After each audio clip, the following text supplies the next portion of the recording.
it is interesting when we think about this concept of moving. It's not just, hey, you've moved. It's actually this overarching kind of theme of like why moving actually might be the best option for you, right? And so like I always look at moving as, to your point, a pain in the neck that people don't want to do. They enjoy being on autopilot because they have their routines. They know the school that their kids are going to. They know where they're going to get the coffee from. They know where the milk bar is. They know where Woolworths, etc. But why could it actually be the best option for people in those scenarios to do? Well, it's a very dangerous word, Grant, and I know it's a word that scares the life out of both of us, and that's comfortable. Yeah. I think a lot of people get too comfortable in life and then they just stop growing. Mm-hmm. Right. So it's like you get into your habits, your routine, and then you build up excuses and beliefs and just bed them in. And like you just hit a ceiling and then like that's it. So I'll give you a bit of an example here is like, you know, as you get older, for a lot of people, the idea of moving becomes harder. So right now it's just you and Hazel, right? You guys have not a huge amount of furniture until recently. Like, yeah, now we do. Moving places is reasonably easier task.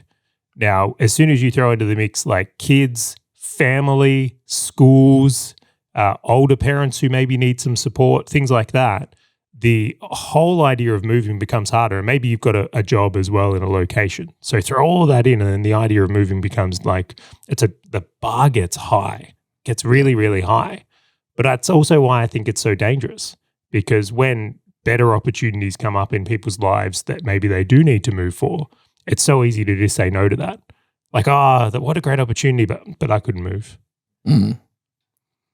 The kids are in school, Grant. The kids are in school. I can't deal with moving them. It needs to stay as it is.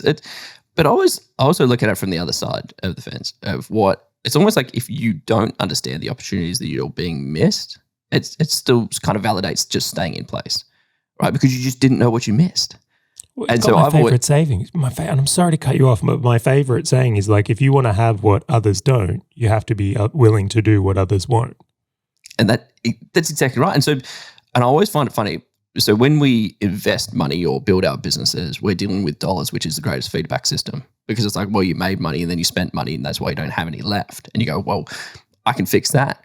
But when you're living in a place and you don't know the opportunities that you've missed because they never shot across your desk because you just weren't there, it's like there is no feedback mechanism for that. There is no way to go, oh man, I could have had a better business or I could have had better business partners or I could have had better clients or otherwise because you just never knew.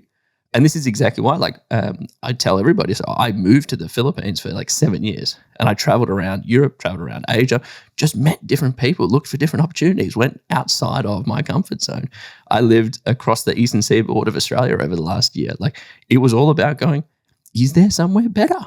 Where are the best opportunities? How can I be uncomfortable and look for other things that we just don't do in my little sort of bubble of Melbourne, for example?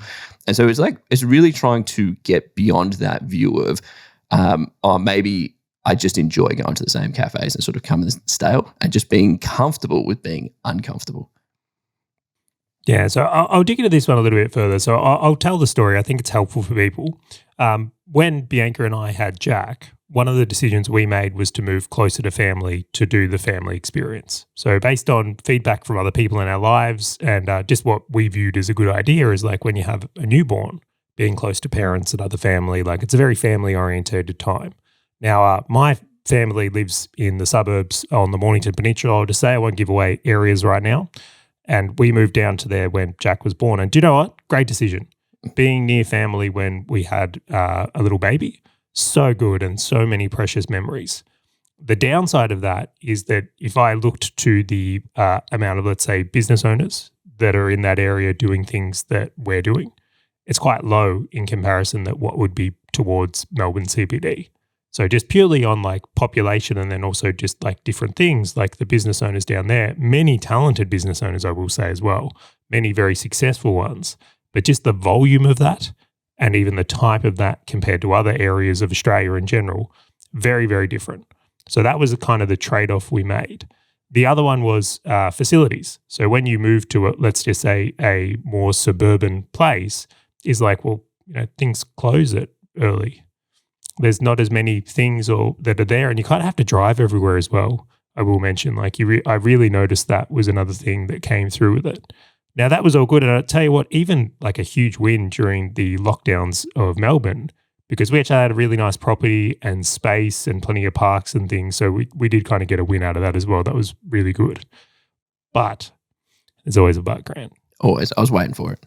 Yeah, so now we're kind of post that, and I think anyone who's been on the email list, hint, hint, if you're not on the email list, probably get on the email list. I write a lot of emails, but the point being is I've been writing in the emails just like in the last, I'll just say for this year, that since we've moved into, I'll say a post-pandemic or different environment, and what I really mean is that things are opened up. I realize the nature of what is going on is still going on in the world and all the rest of it.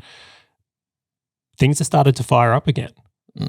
Like people are coming out, and like the business population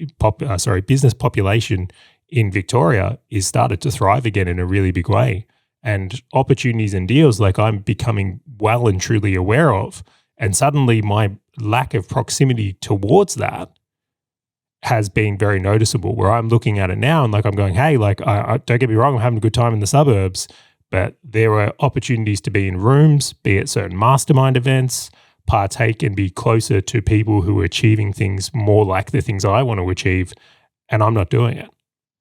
Yeah. And I liken it to people running towards just the opportunity. It doesn't even need to be, I'm going to move to Sydney because I've got a new job in Sydney, right? Like I see this as, to your point, there are potentially more business owners to network with closer to a CBD. Potentially there are more other sort of investment opportunities or people doing similar things within a CBD, for example, like Melbourne in your case. And I always liken it over in the States where people flocked towards like Silicon Valley, like all tech guys to say, I'm going to head towards Silicon Valley. Now they're all heading towards Austin.